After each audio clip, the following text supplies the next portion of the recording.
"You're nothing but a burden, Mom. Always have been." With those 9 words, spoken by my only son at his wedding, my world shattered. But from that public humiliation came an awakening that would transform me from invisible to unstoppable. They wanted my money, my property, my submission, but instead, they unlocked a woman they never knew existed.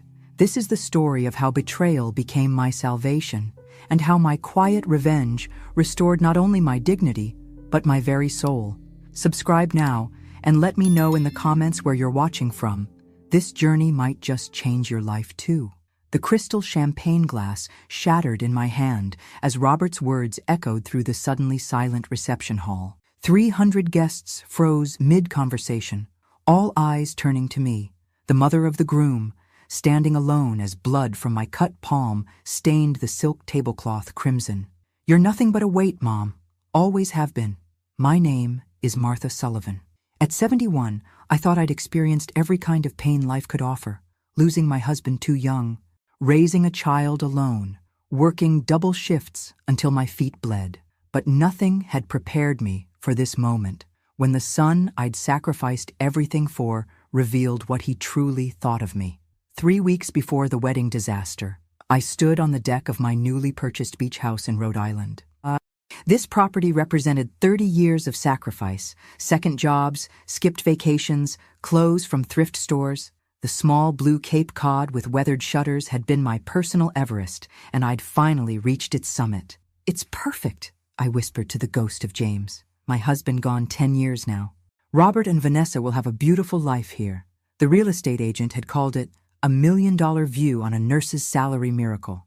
This house would be my legacy, my gift to my only son and his new bride, a debt-free start to their married life. My phone rang, Robert's name flashing on the screen. "Mom," he said without preamble, "we need to talk about the wedding seating. Vanessa's parents are concerned about the head table arrangement." "Oh, I thought we'd settled. They think it might be better if you sit with the extended family at table 19. Table 19. The farthest table from the head table, tucked near the kitchen doors. "I see," I said, my voice carefully neutral. "If that's what Vanessa wants, it's just seating, Mom. Don't make it a thing. Oh, and about your dress. Vanessa's mother thought the blue might clash with the wedding colors in photos. Could you maybe wear something more neutral?" The blue dress I'd splurged on. My first new dress in 3 years. That had been the theme all weekend. Whatever makes the bride happy. I'd spent the morning arranging lily boutonnieres despite my arthritis pain. No complaining. Not today. Not on Robert's special day. "Mom, can you not hover?"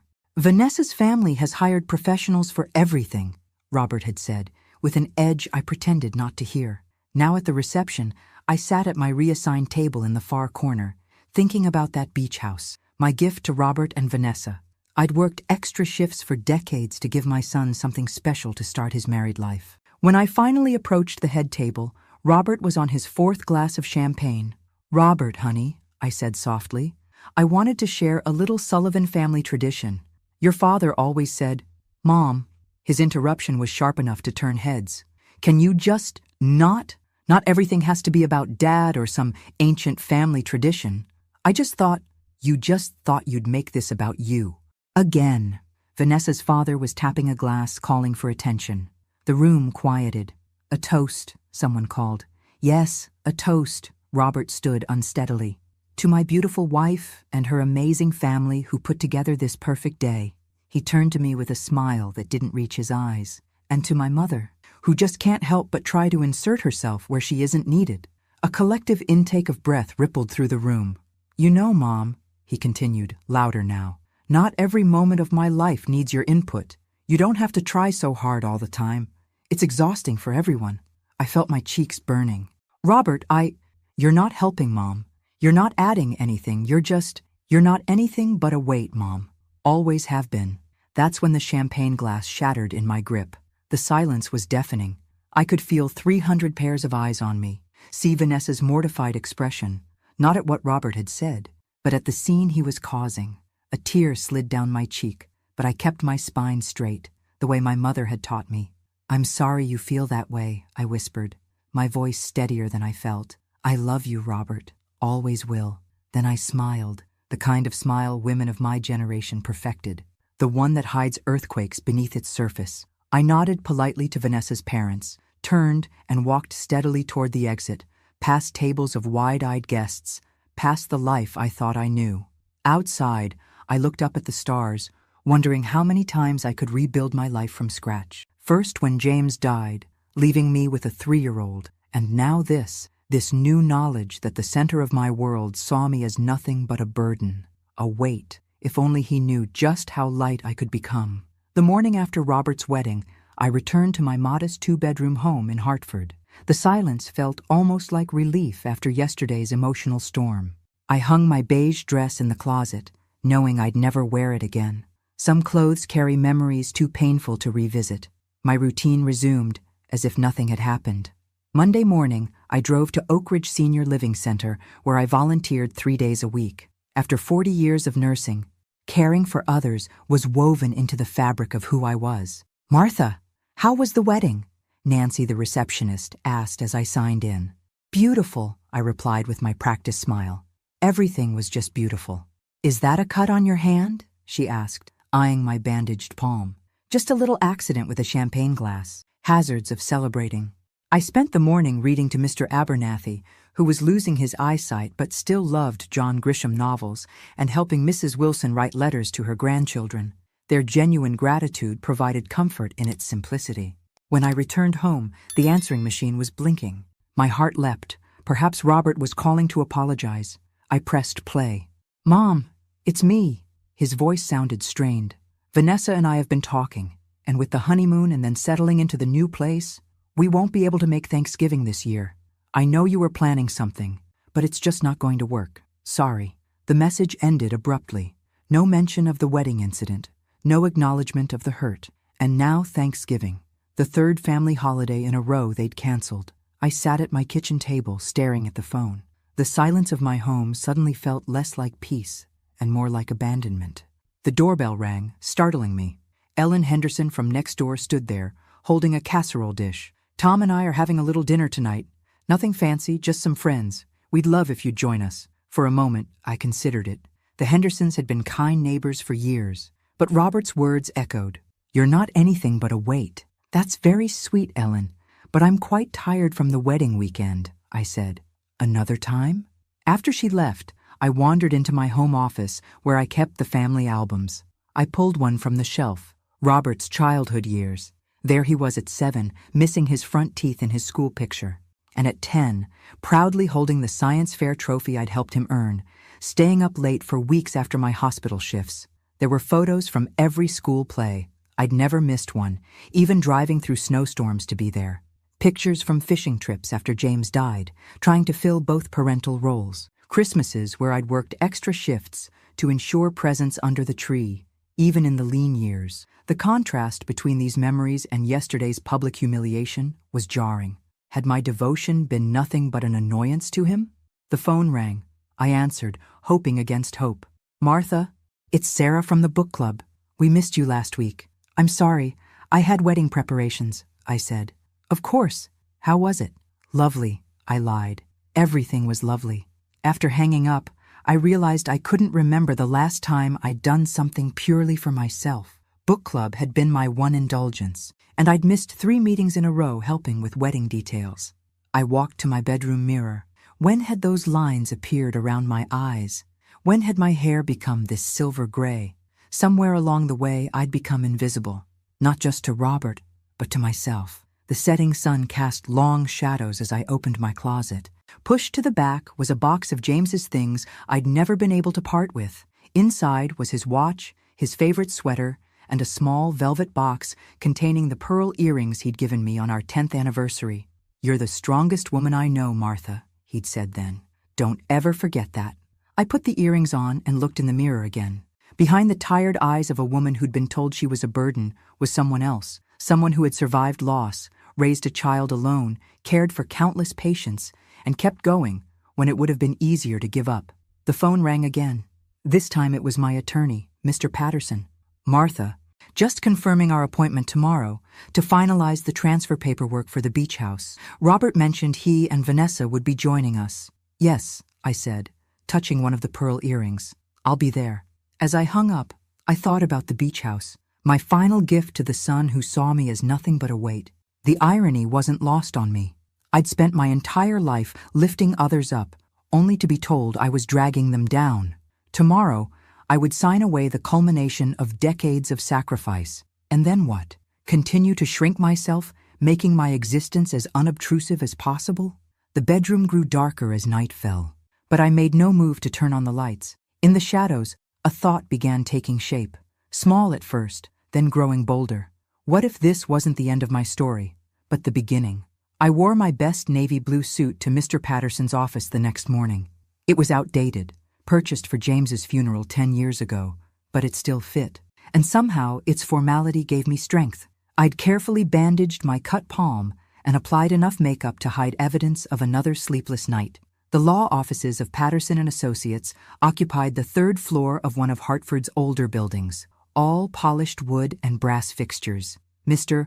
Patterson had handled our family's modest legal matters for 30 years. He'd drawn up James's will, helped with Robert's college loan paperwork, and now he would transfer ownership of my beach house, my life savings in real estate form, to my son. "Martha, good to see you," Mr. Patterson said, rising to greet me. "You're early. Robert and Vanessa haven't arrived yet." "I wanted a moment to review the paperwork myself," I explained. He nodded, shuffling through a folder. "Martha, about the wedding." "It's water under the bridge," I interrupted, not wanting his pity.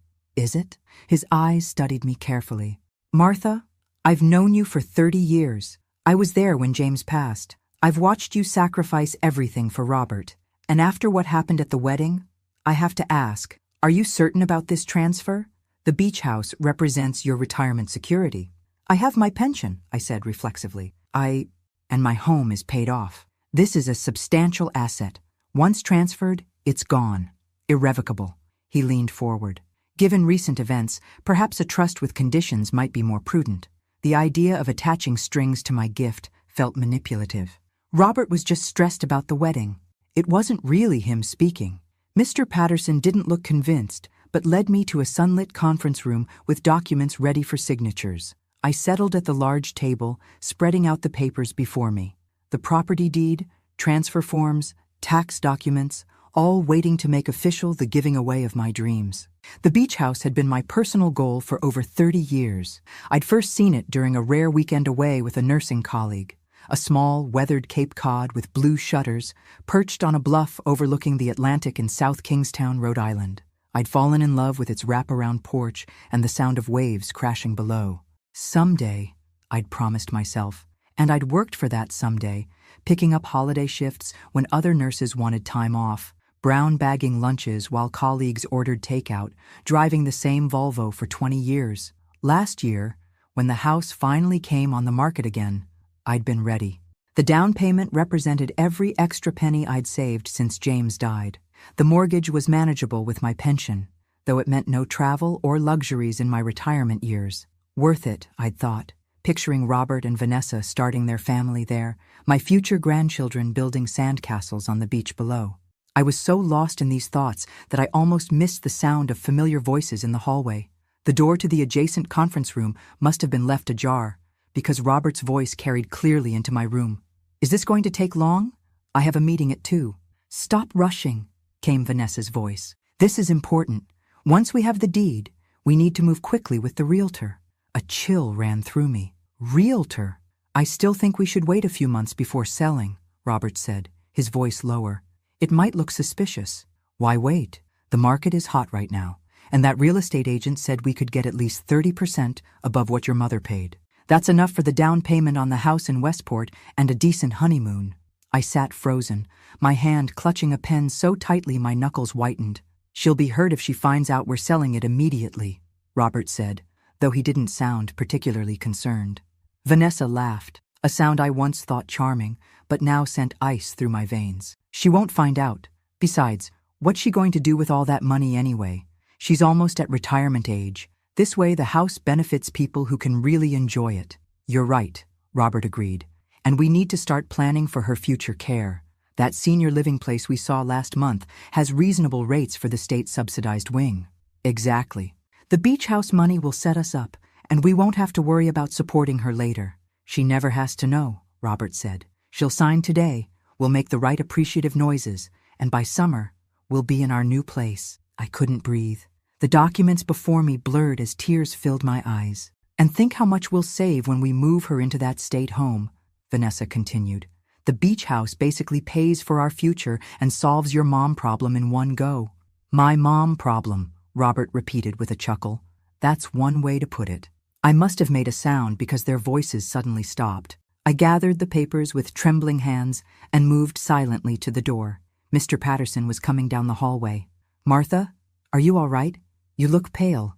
I'm not feeling well, I managed to say. I need to reschedule. Please let Robert know I had to leave. Outside, the autumn air felt sharp in my lungs. I walked blindly, with no destination in mind, just the need to put distance between myself and the truth. My son, my only child, saw me as a problem to be solved, a chess piece to be moved, where convenient. I found myself in Bushnell Park, sitting on a bench beneath a maple tree blazing with orange leaves. An older man was feeding squirrels nearby. You look like you've seen a ghost, miss, he said, offering me a kind smile. Perhaps I have, I replied, the ghost of who I thought my family was. As the afternoon light filtered through the maple leaves, I made a decision. I would go home and open James's box, the one he'd left with the instruction, open when you need guidance. What I didn't know then was that opening that box wouldn't just change my day or my month. It would change everything. The drive home from Hartford was a blur. Traffic lights, stop signs, other cars. They all passed in a haze as Robert and Vanessa's words echoed in my mind. Mom problem. State home. She never has to know. My house looked different when I pulled into the driveway. Smaller somehow, as if it too had diminished in importance. For 30 years, this modest colonial had been my anchor, the place I'd raised Robert, the keeper of our family memories. Now it felt like just another asset they were waiting to liquidate. I made myself a cup of tea, adding a splash of the brandy James used to favor. My hands were still shaking. The call came as I knew it would, Robert's name flashing on my caller ID. I let it go to voicemail. Mom, where did you go? Patterson said you weren't feeling well. Call me back. We need to reschedule about the house. Of course, that's what concerned him. The house. I walked upstairs to my bedroom closet, pushing aside winter coats and old dresses to reach the back corner.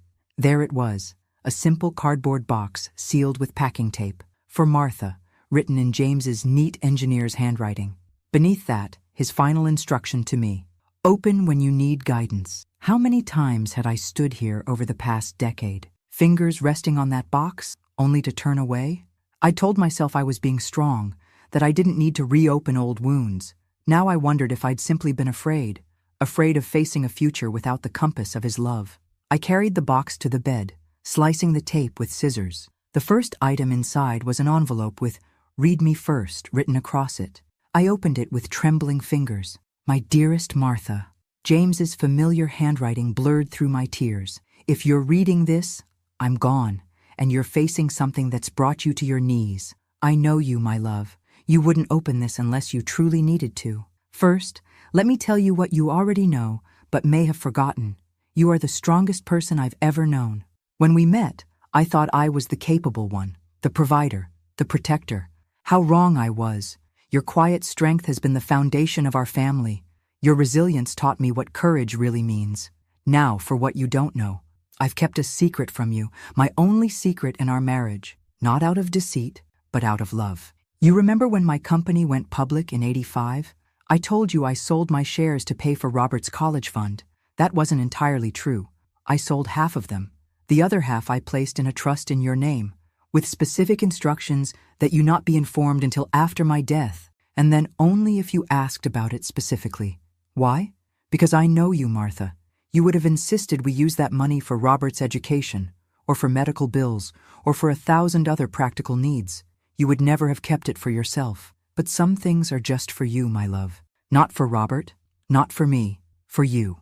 In the investment portfolio, you'll find in this box, you'll see what became of those shares. My colleague, Richard Thompson, has managed them all these years, reinvesting dividends, making conservative but steady choices. By my calculations, you should be a wealthy woman by now.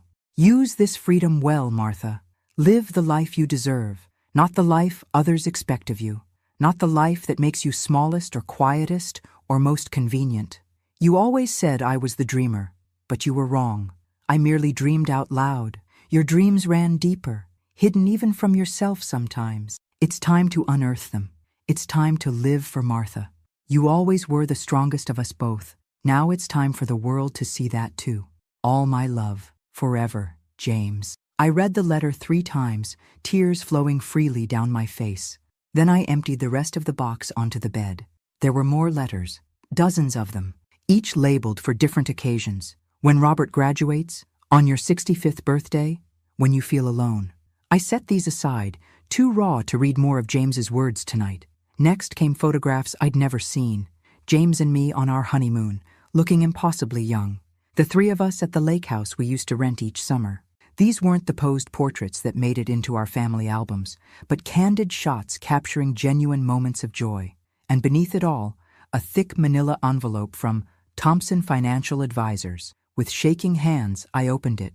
Statements, portfolios, account numbers. As I flipped through them, the numbers seemed unreal. 7 figures, more money than I'd ever imagined having. Technology stocks, blue-chip investments, municipal bonds, a diversified portfolio that had grown steadily for decades without my knowledge. There was a business card, paper-clipped to the front page. Richard Thompson, Senior Financial Advisor, and a handwritten note.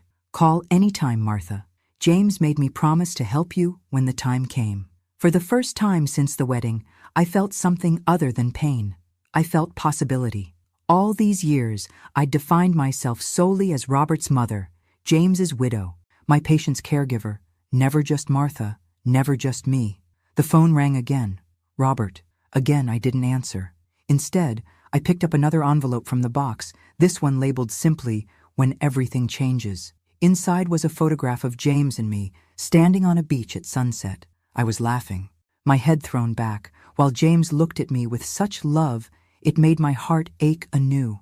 On the back, he'd written, "This is who you really are, Martha. Remember her?" I studied the woman in the photograph, her dark hair lifting in the sea breeze, her posture radiating confidence and joy. There was no hint of the self-effacing, invisible woman I'd become. I reached for the phone, but not to call Robert back. Instead, I dialed the number on Richard Thompson's business card. "Thompson Financial," a receptionist answered. "This is Martha Sullivan," I said, my voice steadier than it had been all day. "I believe Mr. Thompson has been managing an account for me. I'd like to schedule an appointment." "Of course, Mrs. Sullivan. Mr. Thompson has a note in our system about you. He can see you tomorrow at 10 a.m. if that works for you." Tomorrow, a new day, perhaps the first day of a new life. "That would be perfect," I said. I slept better that night than I had in months. Despite the earthquake that had shattered my understanding of my relationship with Robert, I felt strangely calm. When dawn broke, I was already awake, watching pink and gold light paint my bedroom ceiling. My first call that morning wasn't to Robert, though he'd left 3 more messages, each progressively more agitated about rescheduling the house situation. Instead, I called Mr. Patterson. "Martha, I was concerned about you," he said. "Are you feeling better?" "Much better, thank you," I replied. "I need to cancel the property transfer. Permanently." A pause. "I see. May I ask what prompted this decision?" I considered how much to share. Let's just say I overheard a conversation that made me reconsider whether this gift would be appreciated in the spirit it was intended. "Well, as nothing has been signed, that's easily done. Would you like me to inform Robert, or will you handle that?" "I'll handle Robert," I said, surprising myself with my newfound assertiveness. "But I'd like to schedule another appointment to discuss estate planning from a different angle."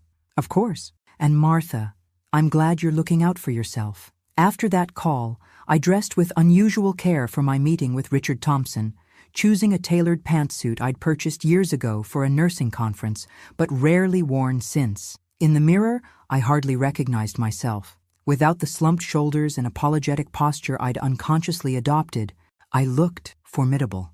Thompson Financial occupied the top floor of one of Hartford's newer glass towers. The receptionist led me to a corner office with sweeping views of the Connecticut River. Richard Thompson rose to greet me, a tall man in his 60s with silver hair and kind eyes that crinkled at the corners. "Martha Sullivan, after all these years, it's an honor to finally meet you. James spoke of you constantly. I wish I could say the same, I replied with a small smile. But it seems my husband kept quite a few secrets from me. Only one, really, Richard said, gesturing for me to sit. And he felt terrible about it. But he was adamant this money be preserved for your future. Not Robert's education, not his medical bills, not any of the emergencies he knew you'd prioritize over yourself. He opened a leather portfolio on his desk. As of yesterday's market close, your portfolio is valued at $4.2 million. The number knocked the breath from me. That can't be right. James's initial investment was substantial, and I've been rather conservative in managing it. Over 30 years, even moderate returns compound impressively. He slid the portfolio across to me. Everything is here. Every transaction, every dividend, every growth projection. All this time, I whispered. I've been working double shifts, pinching pennies, while sitting on a small fortune, Richard finished. James knew you would. That's why he structured it this way. He wanted you to live your life as you naturally would, then have this revelation when the time was right. But how did he know when the time would be right? Richard's smile was gentle. He didn't. That's why he left it to you to open the box when you needed guidance. He trusted your instincts. I spent the next 2 hours with Richard, learning about my new financial reality. By the time I left his office, I had a clear understanding of my assets, a plan for restructuring some investments, and something I hadn't had in a very long time: options. My next stop was Mr. Patterson's law office, where I surprised him by asking for a referral. You're one of the best attorneys I know, I explained, but I think I need someone specialized in family estate management, someone who can help me navigate a complicated situation. He didn't seem offended. In fact, he looked almost relieved. I know exactly the right person. Eleanor Winters. She's a shark in a designer suit, specializes in protecting family assets, especially in contentious situations. Perfect, I said. Would you mind calling her for me? 2 days later, I sat across from Eleanor Winters in her downtown office. A woman in her 50s with a sleek gray bob and piercing blue eyes. She took notes as I explained my situation.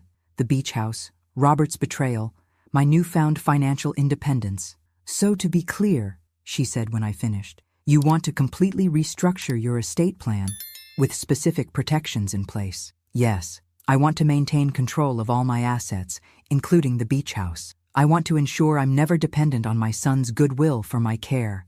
And I want to leave a legacy that reflects my values, not just handing everything to Robert unconditionally. She nodded approvingly. Many parents in your position would cave to guilt, even after such a betrayal. It's refreshing to see someone standing up for themselves.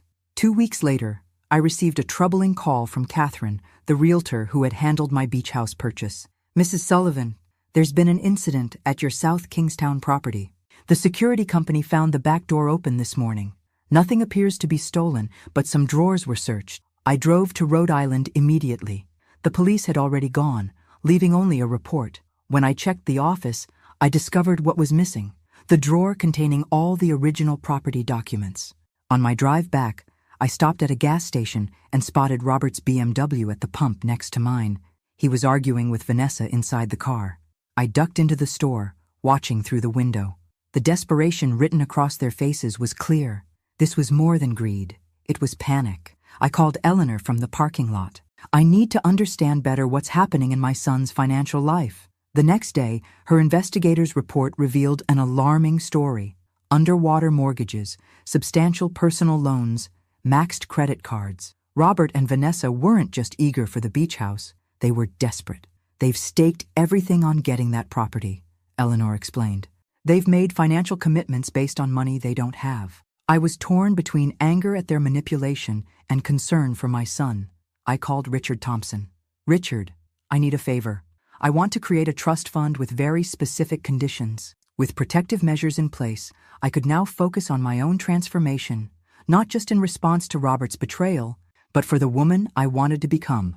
On the 10th day, after what I'd come to think of as my awakening, I realized I needed more than legal and financial restructuring. I needed to rebuild myself. I found Dr. Chen through Eleanor's recommendation, a therapist who specialized in helping women reclaim their identities. When she asked what brought me to her office, I told her everything. It sounds like you're at a crossroads, she observed. After decades of defining yourself through your roles, mother, widow, caregiver, you're being asked to define yourself for yourself. I don't know if I remember how, I admitted. That's what we'll work on, she said. Not just processing the betrayal, but helping you rediscover who Martha Sullivan is when she's not sacrificing herself for others. I left that first session feeling both exhausted and exhilarated. On the drive home, I found myself following signs to the beach, ending up near my South Kingstown property. Standing there with the wind in my hair and salt on my lips, I felt something crystallize within me. No more diminishing, no more apologizing for existing, no more being a weight. It was time for Martha Sullivan to rise. 3 months can change everything, or nothing at all. In my case, it was definitely the former. February arrived with a snowstorm that blanketed Hartford in 8 inches of pristine white.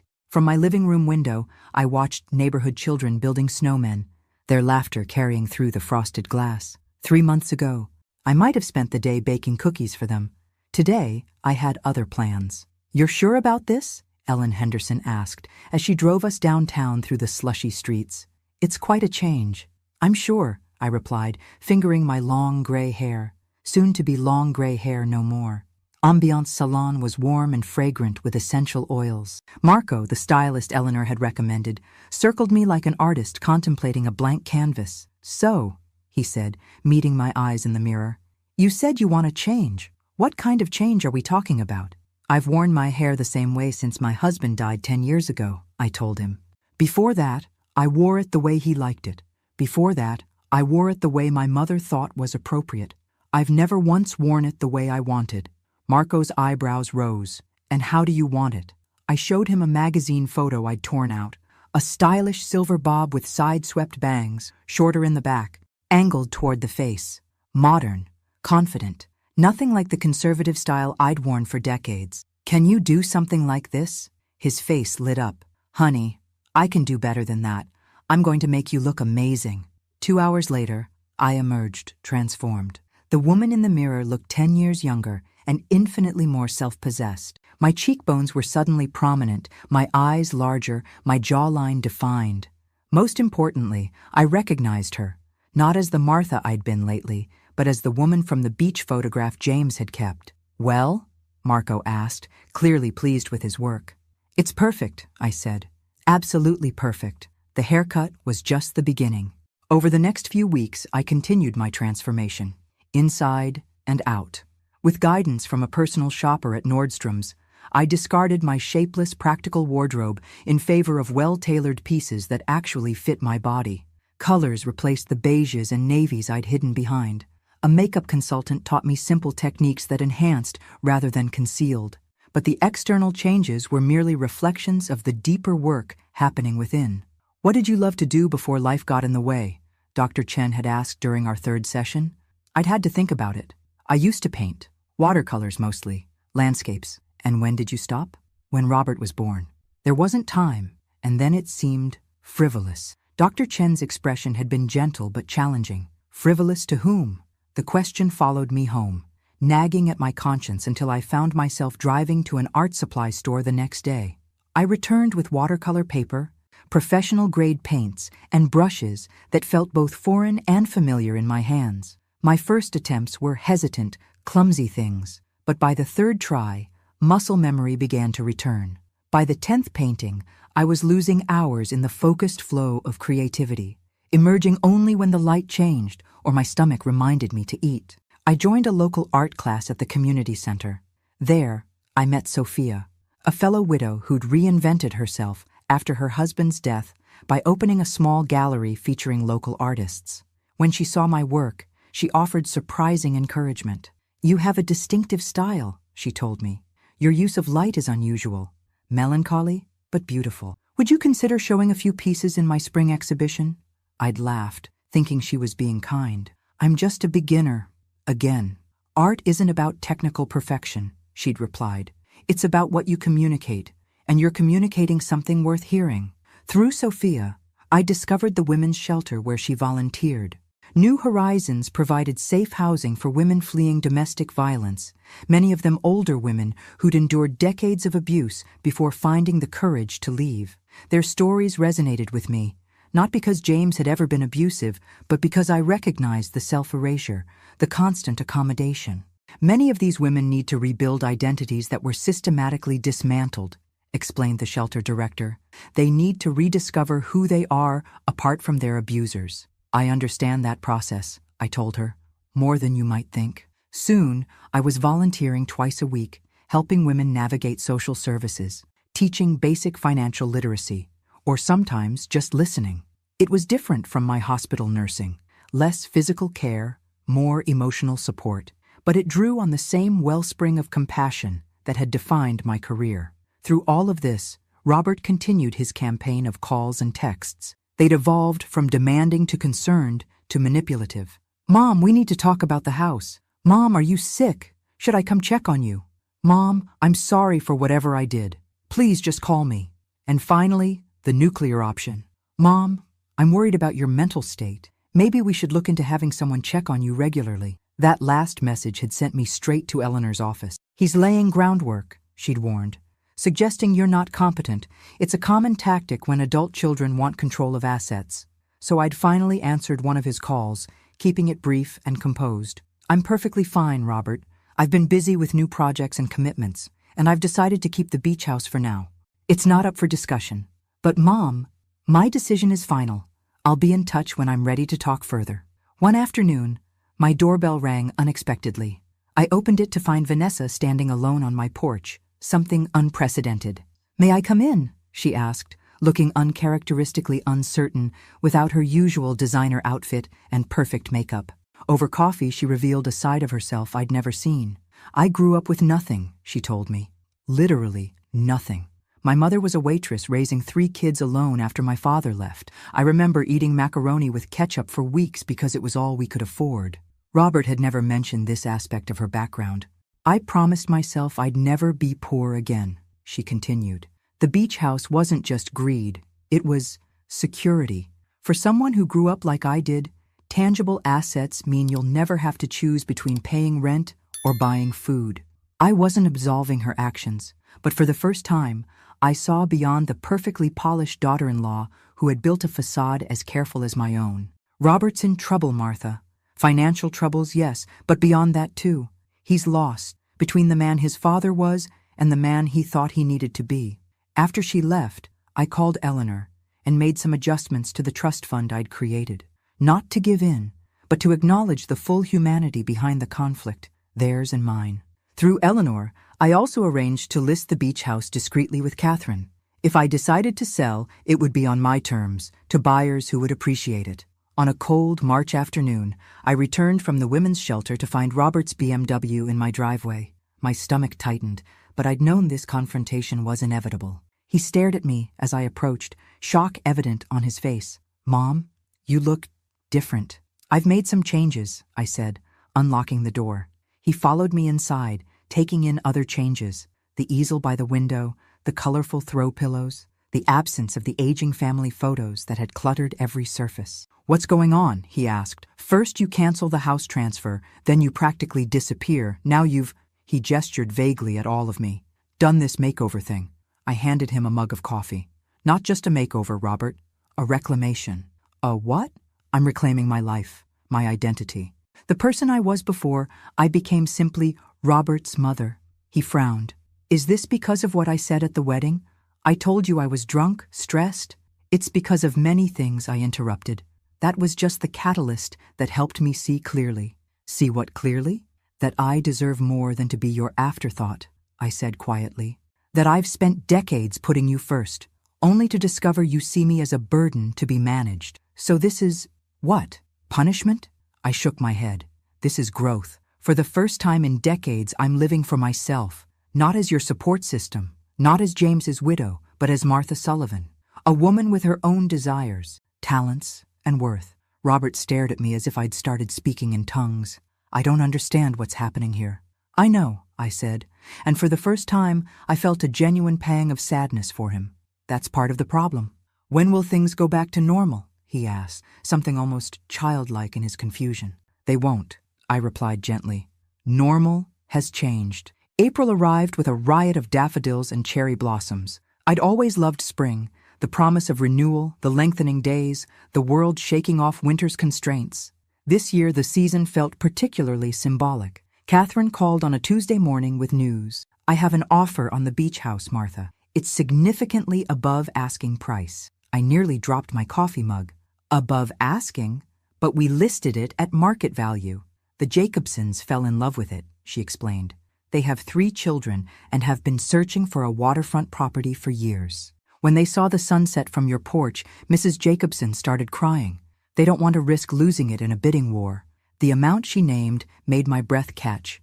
It was nearly double what I'd paid for the property, enough to fund several of the dreams I'd begun to nurture. I told them you'd need 48 hours to consider, Catherine continued. They're eager but understand it's a big decision.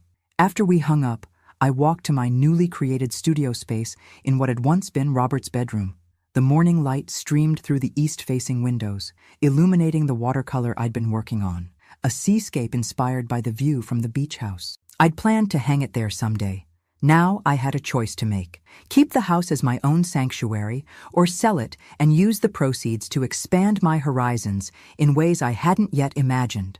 I called Dr. Chen and scheduled an emergency session. "What's holding you back?" she asked after I explained my dilemma. "Is it concern about Robert's reaction? Guilt about selling a property you once intended for him?" I considered this. No, it's more that the house represented a dream, freedom, security, a future I controlled. And now I have those things already, I realized. The house was a symbol of the life I wanted, but I'm already building that life. Maybe the house can serve a different purpose now. That evening, I called Catherine and accepted the Jacobsons' offer. On one condition, I added. I want to meet them before we close. I want to know the family who'll be making memories there. 2 days later, I met the Jacobsons for coffee. David was a professor of marine biology. Sarah ran a children's bookstore. Their children, ages 10, 8, and 6, had made me cards with crayon drawings of what they planned to do at their beach. The youngest had drawn a mermaid that looked suspiciously like me, complete with silver hair. "We can't thank you enough for accepting our offer," Sarah said. "This house means everything to us. Take care of it," I told them. "Fill it with laughter and love. That's all I ask." As I drove home, I felt lighter than I had in years. The house had served its purpose, not as Robert's inheritance, but as the key to my independence. The following weekend, I attended my regular volunteer shift at New Horizons. Usually I worked with the residents directly, but today Sophia had asked me to join a planning meeting for their expansion project. "We've outgrown our current space," she explained as we gathered in the small conference room. "Too many women need our services, especially older women who've spent decades in controlling relationships." 6 of us sat around the table: Sophia, the shelter director, 2 board members, a city grant coordinator, and me. "The problem is funding," the director explained. "We've identified a perfect property, a former small hotel that could be converted to provide twice our current capacity, plus dedicated spaces for counseling, job training, and children's services. But we're millions short." "How short?" I asked. The grant coordinator named a figure that made everyone at the table sigh. "Unless we find a major donor in the next 30 days, we'll lose our option on the property," Sophia added. "It's so frustrating to be this close." I felt something stir inside me, a purpose taking shape, a path becoming clear. "What if you had a donor?" I asked quietly. All eyes turned to me. "Do you know someone who might be interested?" the director asked hopefully. "Yes," I replied. "Me." The silence that followed was broken by Sophia's incredulous laugh. "Martha, that's very sweet, but we're talking about serious money here." "I know exactly what we're talking about," I said calmly. "I've recently sold a property for a substantial profit. I've been looking for the right investment for those funds." "We couldn't possibly ask you to," the director began.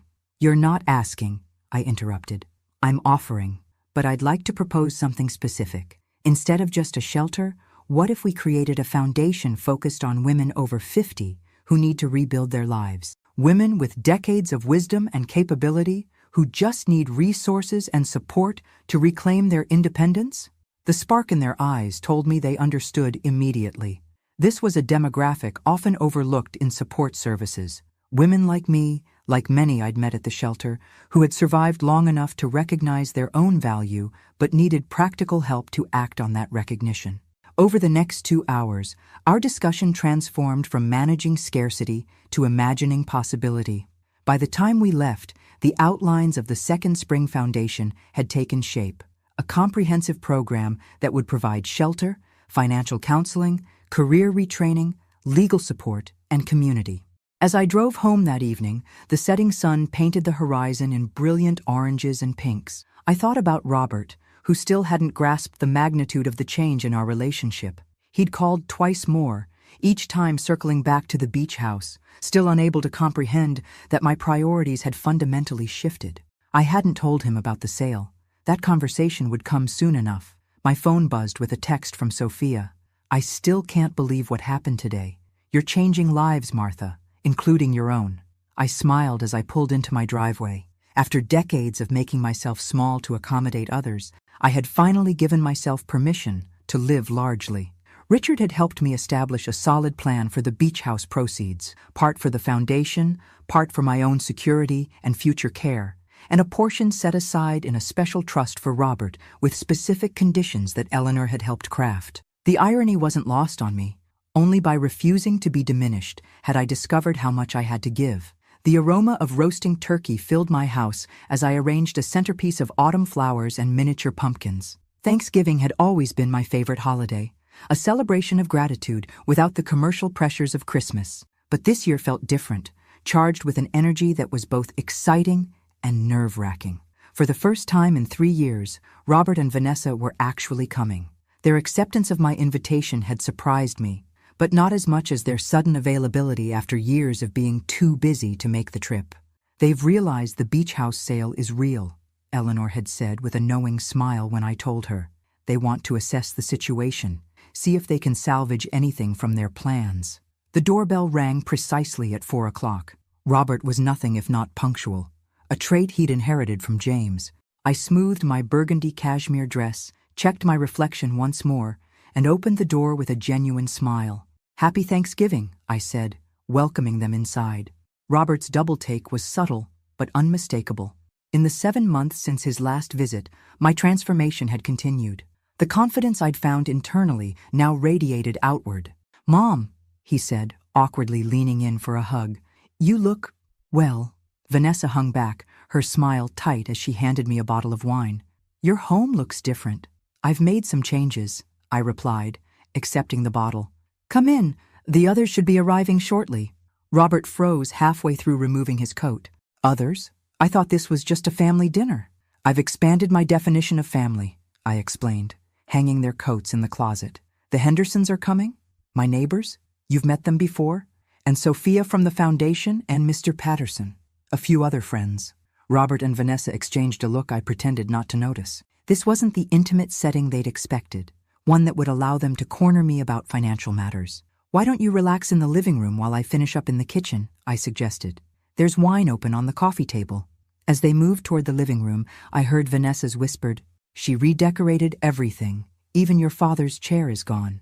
The familiar leather recliner had indeed been replaced by a pair of elegant armchairs that better suited the room's new aesthetic. I'd donated James's chair to a veteran's home where I knew it would be appreciated, after carefully preserving a few items with sentimental value. The rest I'd released, making space for my evolving life. The doorbell rang again, heralding the arrival of the Hendersons, followed quickly by Sophia and her partner Helen. Mr. Patterson arrived with a homemade pecan pie, and 2 of my new friends from the art class completed our gathering. Dinner was a lively affair. Around my expanded dining table, conversation flowed easily. Sophia shared updates about the foundation, which had already helped 7 women transition to independent living situations. Tom Henderson described his recent retirement and new passion for birdwatching. Helen, a retired literature professor, debated the merits of various mystery novelists with Mr. Patterson. Through it all, Robert and Vanessa sat like visitors from another planet, struggling to find their footing in this unfamiliar version of their mother's life. Several times, Robert attempted to steer the conversation toward the beach house. "I drove by the property in South Kingstown last month," he mentioned casually during a lull. "Looked like there was some activity there." "The new owners are doing some renovations," I replied easily, passing the cranberry sauce. "The Jacobsons, lovely family with 3 children. They've already sent me photos of their oldest learning to surf." The color drained from Robert's face. "New owners? You sold it?" "In April," I confirmed. "They fell in love with it immediately." Sophia, would you pass the rolls, please? As conversation resumed around us, I could feel Robert's stunned silence like a physical presence. Vanessa's hand closed over his wrist, her fingernails digging visibly into his skin. Later, as guests helped clear dishes between dinner and dessert, I overheard Robert and Vanessa in heated whispers from the guest bathroom, their voices carrying through the old heating vent into the kitchen. She sold it. She actually sold it. Robert's voice was tight with disbelief. After all that talk about it being our inheritance, our future, something's going on with her, Vanessa replied. Have you seen how she's dressing? The furniture? These friends suddenly everywhere?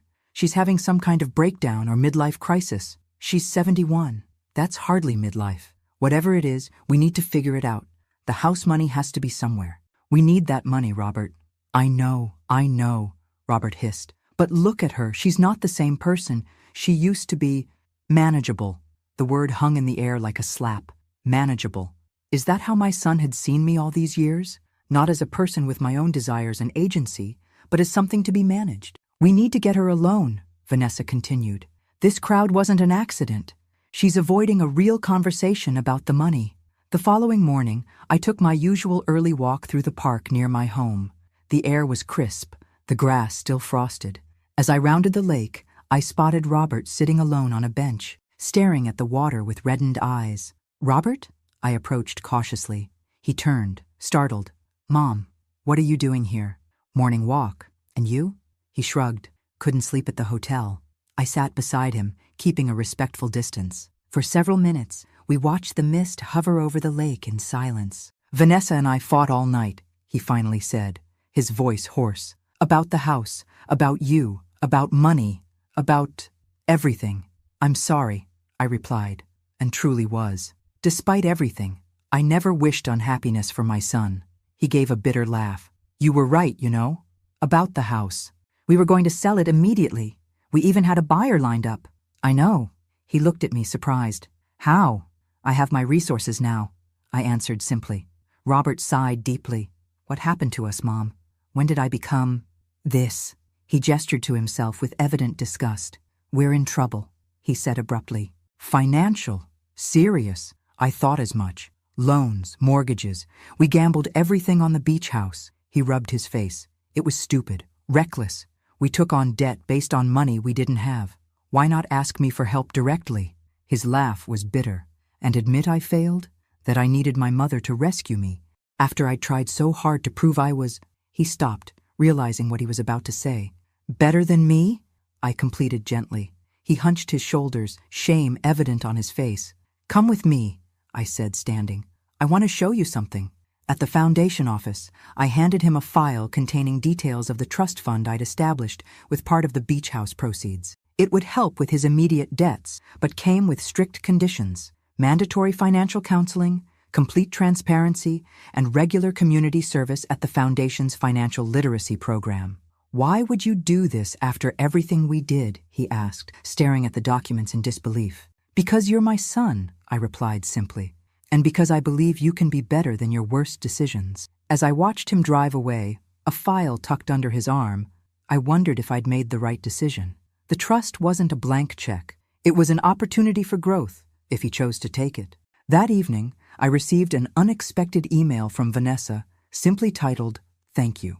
She wrote that she and Robert had decided to separate temporarily, each needing to find their own path forward. The snow had begun to fall as I closed my laptop. The foundation was on solid footing, my own future secure, and a seed of potential change planted in my son. For the first time in decades, I was walking my path on my own terms. December arrived with a dusting of snow and the familiar pressure of holiday expectations. The second spring foundation was thriving. We'd secured the former hotel property and renovations were well underway. My days were filled with purpose, committee meetings, art classes I now taught rather than just attended, and deepening friendships. I was arranging pine boughs on my mantel when my doorbell rang, an unexpected sound on a Tuesday morning. Through the peephole, I saw Robert shifting nervously on my front step, collar turned up against the cold. For a moment, I considered not answering. Our Thanksgiving encounter had ended unresolved, and I'd enjoyed the peaceful week since, but avoidance solved nothing. and I'd long since stopped running from difficult conversations. "Robert," I said, opening the door. "This is a surprise. Can we talk?" He didn't wait for an invitation, stepping past me into the foyer. Privately, somewhere without an audience this time. His tone held an accusatory edge that immediately set me on guard. "There's a cafe 2 blocks down. Let's walk there."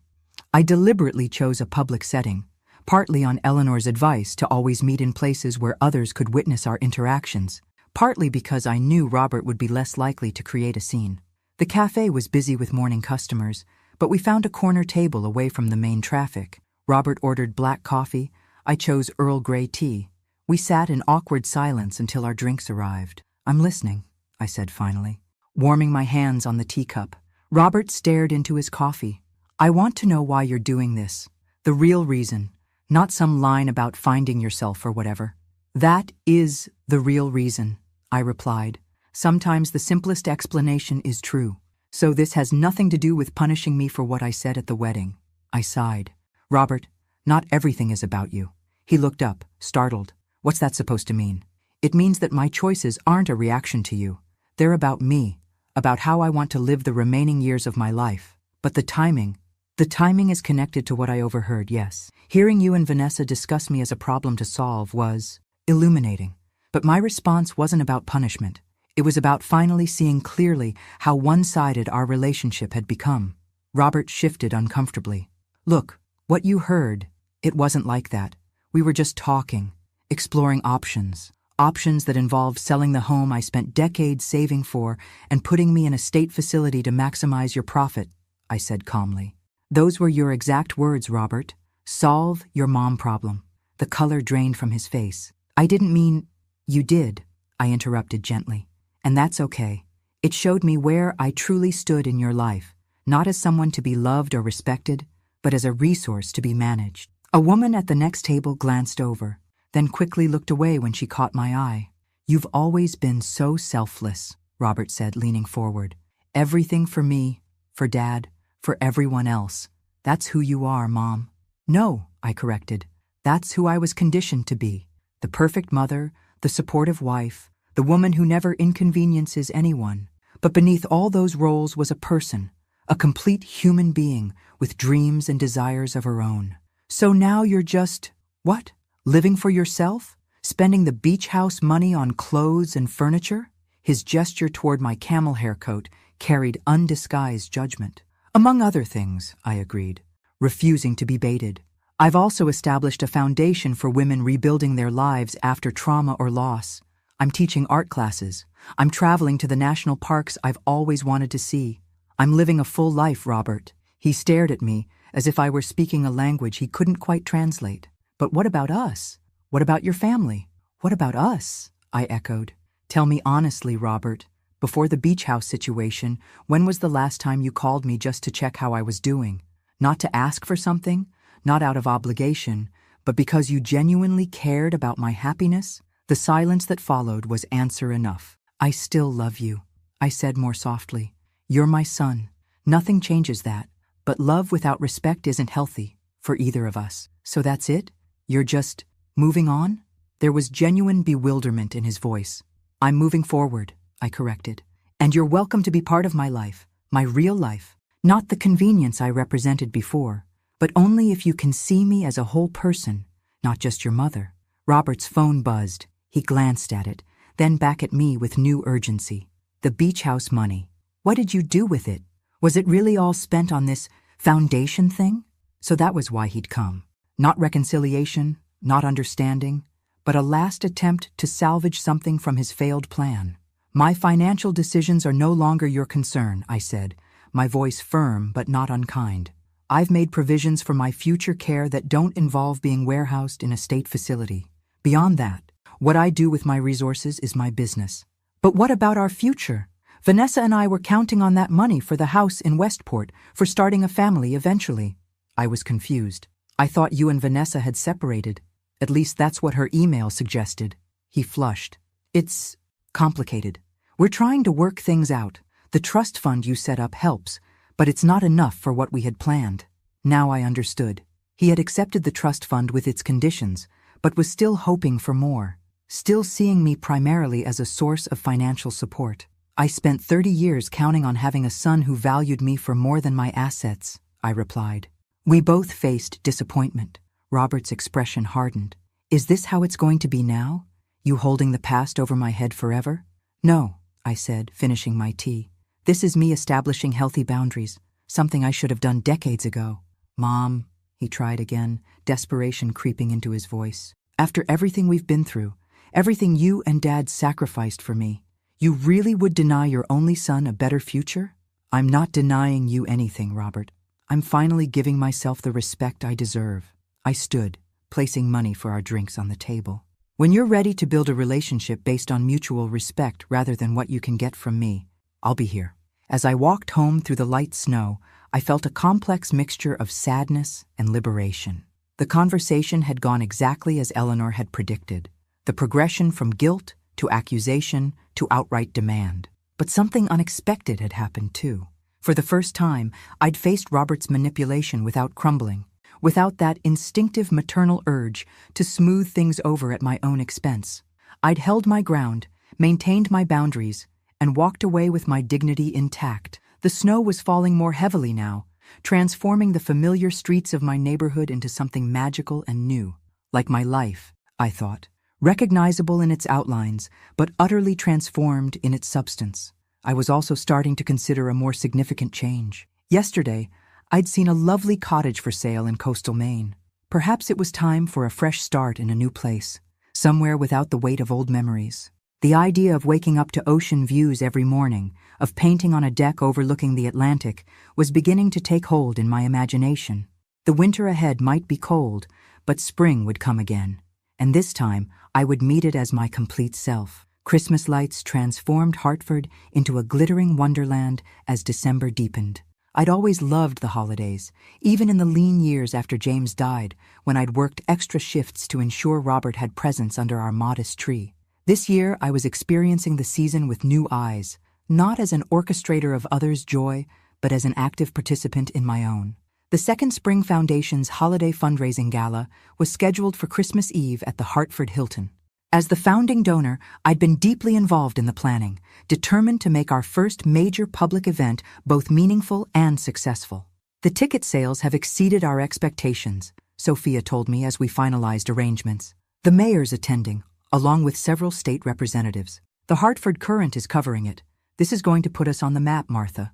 I studied the seating chart, making small adjustments. Did we hear back from Channel 8 about filming the speech segment? Confirmed yesterday.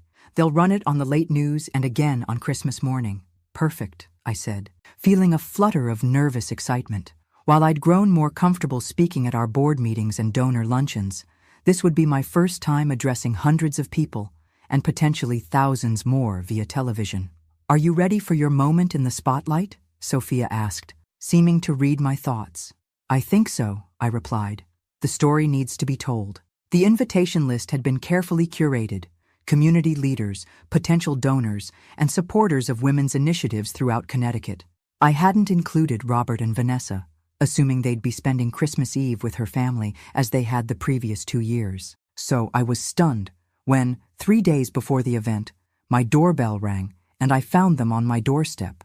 We need to talk, Robert said without preamble. About Christmas. I invited them in, noting Vanessa's designer coat and the new diamond studs in her ears. Clearly their financial situation wasn't quite as desperate as Robert had implied during our cafe conversation. We've decided to accept your invitation to the gala, Vanessa announced, settling onto my sofa as if granting me a favor. What invitation? I asked, genuinely confused. For your foundation thing on Christmas Eve, Robert clarified. At the Hilton. I hadn't sent them an invitation. In fact, I deliberately avoided mentioning the event during our last conversation. How did you hear about it? I asked carefully. Dad's old friend Richard Thompson mentioned it, Robert replied. We ran into him at the club yesterday. He seemed surprised we weren't involved with your project. Richard, of course. He'd been so supportive of my transformation, but he still saw Robert as James's son, the natural continuation of his friend's legacy. James and Richard had been colleagues for 30 years, and Richard had watched Robert grow up. He wouldn't have understood the complexity of our current relationship. It's a fundraiser, I said neutrally. for the foundation's new building renovation. And apparently, half of Hartford's elite will be there, Vanessa added. The perfect opportunity to make amends, don't you think? The calculation in her eyes was unmistakable. This wasn't about reconciliation. This was about appearances, networking, making connections with the wealthy and influential people who would be attending. I'm not sure it's the right setting for a family reunion, I said cautiously. Mom! Robert leaned forward, his expression earnest in a way I recognized from countless childhood negotiations. I've been thinking about our talk at the cafe. You're right, I haven't been as attentive as I should have been. Let us come to your event.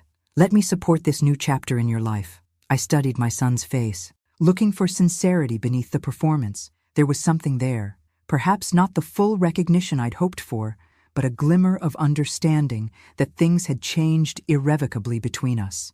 All right, I said finally. I'll have 2 tickets left at the registration table. It starts at 7. After they left, I called Eleanor immediately. They're coming to make nice, she surmised after I explained the situation. Classic approach when direct confrontation fails.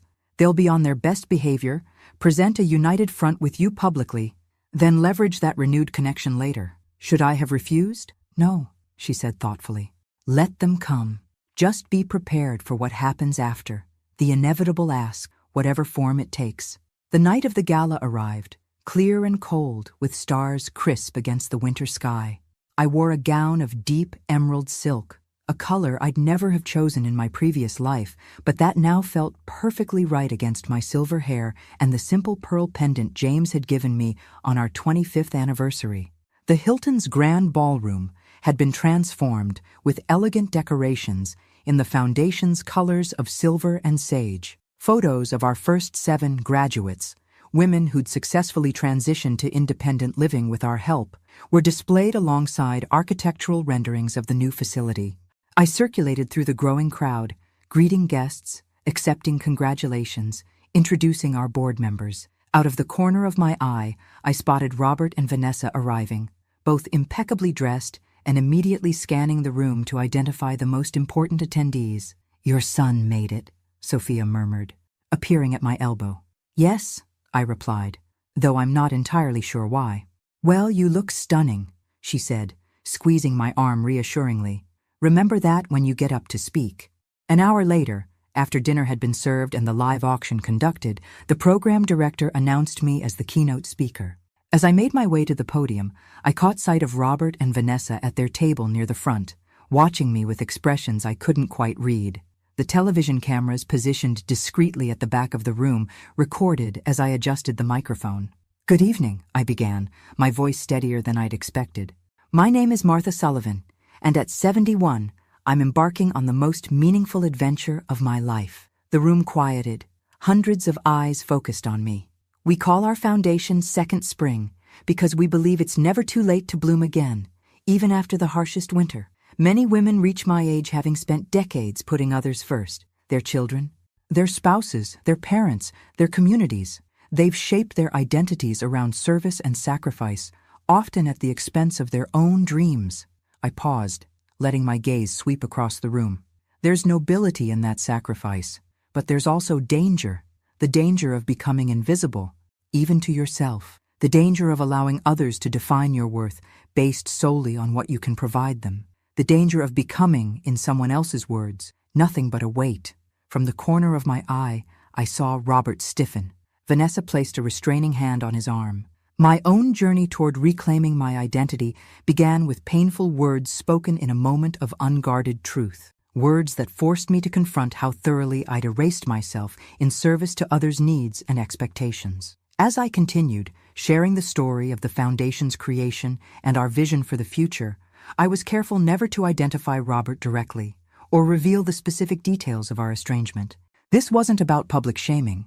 It was about transforming personal pain into communal purpose. Each woman who comes to us has a unique story, I concluded, but they share a common challenge, learning to value themselves after years of being devalued. At Second Spring, we provide not just shelter and practical resources, but the radical message that it's never too late to become the author of your own life. The applause was immediate and thunderous. As I made my way back to my seat, Dozens of hands reached out to touch my arm, to offer congratulations, to share whispered stories of their own mothers or sisters or friends who needed exactly what we were offering. I didn't look at Robert and Vanessa's table. This moment wasn't about them. It was about the women we were helping and the community we were building. Later, as the event wound down and guests began to depart, they finally approached me. "Quite a speech," Robert said, his expression unreadable. "You've become quite the public speaker." "Thank you," I replied.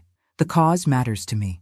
"It was very inspiring," Vanessa added with a smile that didn't reach her eyes.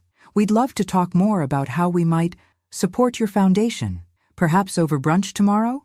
Before I could respond, the mayor approached, eager to discuss potential city support for our initiative. By the time I turned back, Robert and Vanessa had moved toward the exit. As I watched them leave, I felt an unexpected sense of resolution. Tonight, my voice had been heard, not just by the hundreds in attendance or the thousands who would see the television coverage, but by my son. Whether he truly understood was another matter entirely. Christmas morning dawned bright and cold, sunlight glinting off fresh snow. I made myself a cup of coffee and took it to my living room, where a small tree sparkled with the ornaments I'd collected over a lifetime. No presents waited beneath it this year. I'd requested donations to the foundation in lieu of gifts, but the absence felt liberating rather than lonely. My doorbell rang at precisely 10 o'clock. Robert and Vanessa, punctual as always. I'd agreed to their brunch request, curious about what approach they'd take after the gala. "Merry Christmas, Mom," Robert said, presenting a small, elegantly wrapped package as they entered. "You look festive." I'd chosen a red cashmere sweater and simple black pants. Festive indeed, compared to the utilitarian holiday outfits I'd worn in years past. "Thank you," I replied, accepting the gift with genuine surprise. I wasn't expecting anything. "Well, you're still my mother," he said with a smile that almost reached his eyes.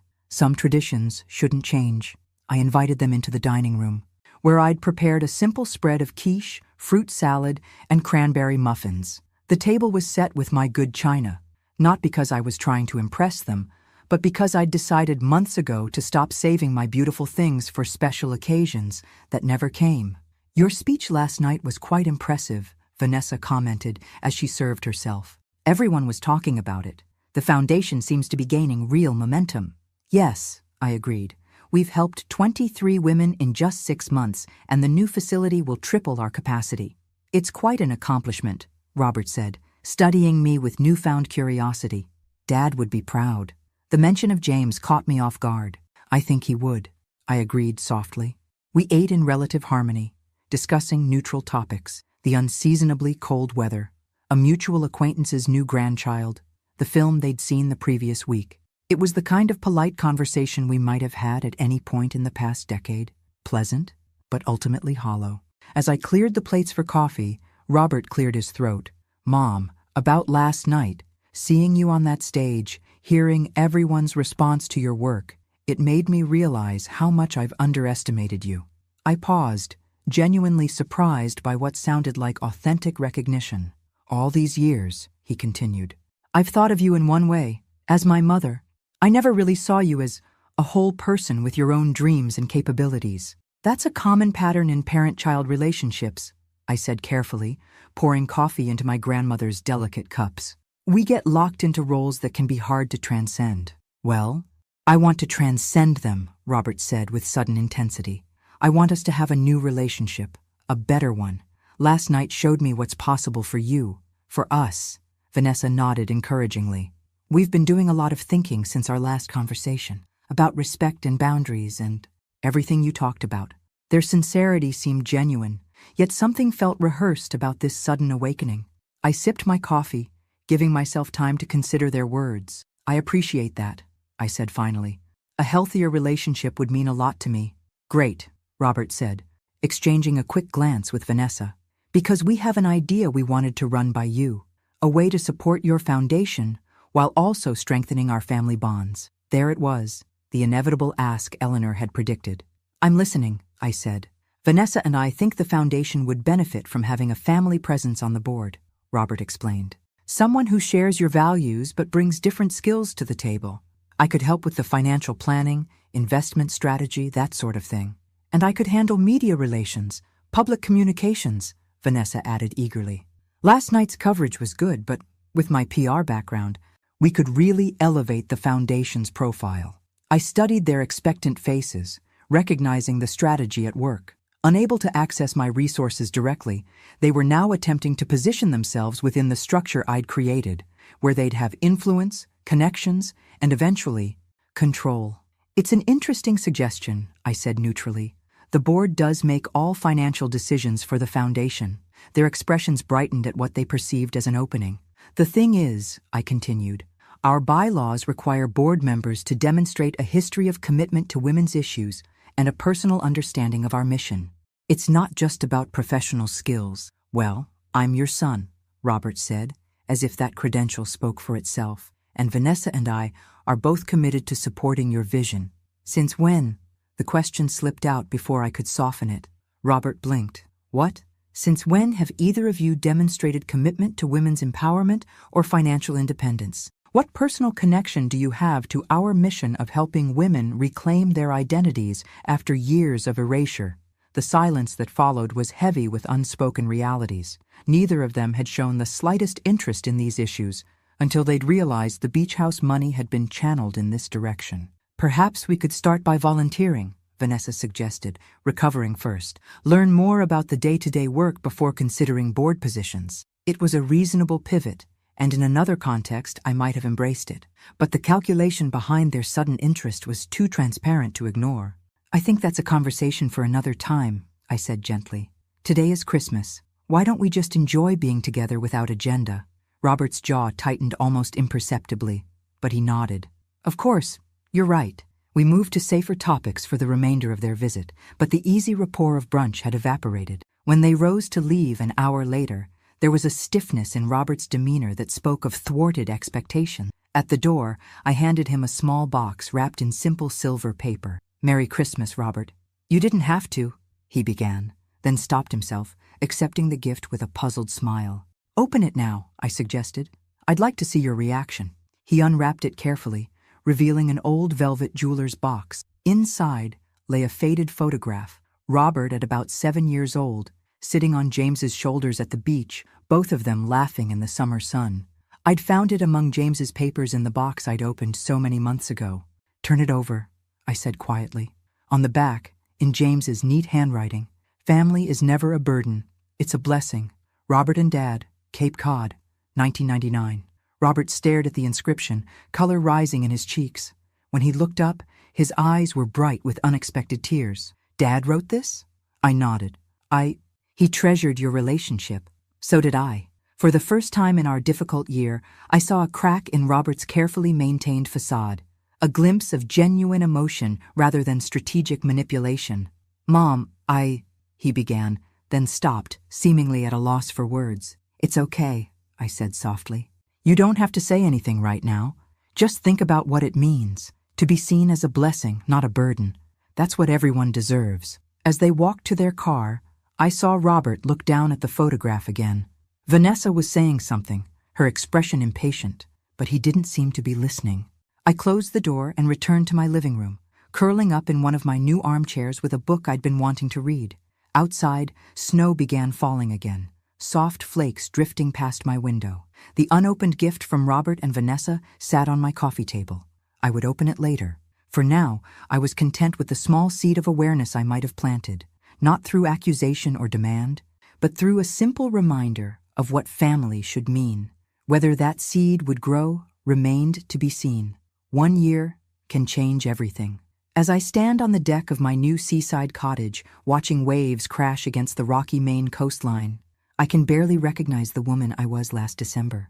My home in Hartford sold quickly. Too many memories there, both sweet and painful. I'd mentioned my interest in coastal properties to Eleanor during our spring review of my finances, and by summer, I was ready to make the move. This cottage, set on a small bluff overlooking the Atlantic, reminded me of the beach house I'd once saved for Robert. But this one was truly mine, chosen for me, by me, with no one else's preferences to consider. The Second Spring Foundation has flourished beyond my wildest expectations. The renovated facility opened in June, already operating at capacity with a waiting list. We've expanded our programs to include job training, financial education, and legal advocacy. Most rewarding are the success stories, women who arrived broken and defeated now thriving in new chapters of their lives. My painting has progressed too. 3 of my seascapes sold at a local gallery exhibition last month. Not for much, but enough to validate this rekindled passion. I paint every morning now, setting up my easel on the deck when weather permits, losing myself in the interplay of light and water. The phone calls from Robert grew less frequent after Christmas Day. Our conversation had shaken him more than I expected, but not enough to prompt real change. Vanessa's influence remained strong, and their financial pressures, much of their own making, continued to drive their interactions with me. By February, they'd stopped calling altogether. I heard through mutual acquaintances that Robert had taken a higher-paying position with longer hours, and that they'd scaled back their house search to something more realistic. They'd tried to access more of the trust fund I'd established, but Eleanor had held firm on the conditions. Life had simply moved on. Until today. The rental car crunched on the gravel driveway as I was finishing my afternoon tea. I recognized Robert immediately, thinner than when I'd last seen him, with new lines around his eyes that spoke of difficult months. "Mom," he said simply when I opened the door. "Robert," I replied, equally simple. "This is a surprise." He glanced past me, taking in the cozy interior of my new home. "You moved 6 months ago," I confirmed. "Would you like to come in? Or we could talk on the deck. The view is spectacular." He chose the deck, following me through the house with curious eyes. I'd furnished this place differently, warm colors, comfortable pieces, artwork from local artists mixed with my own creations. Nothing like the traditional decor he'd grown up with. "How did you find me?" I asked as we settled into Adirondack chairs facing the ocean. "Eleanor Winters," he admitted. "I went to her office after the Hartford house sold with no forwarding address. She wouldn't give me your information directly, but said she'd pass along a message if I had one worth sending." A wry smile crossed his face. "Apparently, she's quite protective of you." "She's a good friend," I agreed, "and a good lawyer." We sat in silence for a moment, watching seagulls wheel over the water. "Vanessa and I divorced," he said finally. "It was finalized last month." I turned to study his face, seeing both strain and relief in his expression. "I'm sorry." "Don't be," he replied with surprising candor. "It was long overdue. After Christmas, things changed between us. I started seeing patterns I hadn't noticed before, how she encouraged my worst instincts, how her respect for me was tied to what I could provide." He shook his head. "Sound familiar?" I nodded, allowing him the realization without commentary. "I kept looking at that photograph you gave me," he continued. "Dad's words on the back. It made me remember things I'd forgotten, how he used to talk about you, the respect in his voice, how different that was from how I'd come to see you." The wind shifted, bringing with it the tang of salt and seaweed. I pulled my sweater closer around my shoulders. "I've been in therapy," Robert said, surprising me again. "Learning about patterns, about how children can unconsciously devalue the parent who sacrifices most for them, about how entitlement distorts relationships." "That sounds like valuable work," I said carefully, not wanting to derail whatever process had brought him here. "It is," he agreed, "but it's also painful as hell." He turned to face me directly. "I treated you terribly, Mom. Not just at the wedding or in that conversation you overheard, but for years before that, taking your support for granted, expecting your life to revolve around mine, seeing your love as an obligation rather than a gift." The directness of his self-assessment caught me off guard. This wasn't the rehearsed apology I'd half expected, but something rawer and more authentic. "The foundation," he continued, "the women you help. That speech you gave last Christmas Eve, it all made me realize how little I knew you, the real you, not just my mother, how little I'd bothered to learn." "We all have our blind spots," I offered, feeling a softening I hadn't anticipated. "Some bigger than others," he said with a self-deprecating smile. Then he reached for the leather messenger bag he'd brought with him, withdrawing what appeared to be a book. "I brought you something. Not as atonement. There's not really a gift that could serve that purpose. But as a beginning, maybe." He handed me a slim volume, cloth-bound in blue linen. The title, embossed in silver on the cover, made my breath catch. "The Weight of Words." "You wrote this?" I asked, opening it to find it was indeed a children's book, beautifully illustrated with watercolors reminiscent of my own style. "It's being published next spring," he said, a hint of pride breaking through his solemnity. "It's about a young fox who doesn't realize the power of his words until he hurts his mother with thoughtless cruelty. About how he learns that words can wound deeper than teeth or claws, but they can also heal when used with love and truth." I turned the pages slowly, absorbing the gentle illustrations and the simple but profound message woven through them. On the dedication page, he'd written, "For my mother, who taught me the weight of words and the strength of grace." Tears pricked at my eyes, not the familiar tears of hurt or disappointment, but something more complex and healing. "It's beautiful, Robert," I said honestly. "Truly beautiful. I've been working at a youth center in Hartford," he explained, "teaching writing to kids from difficult backgrounds, helping them find their voices. It doesn't pay what I used to make, but it matters in a way my old job never did." "Is that why you came? To show me the book?" He shook his head. "I came to see you, to start rebuilding if you're willing. Not to what we were before. That wasn't healthy for either of us. But to something new, something better."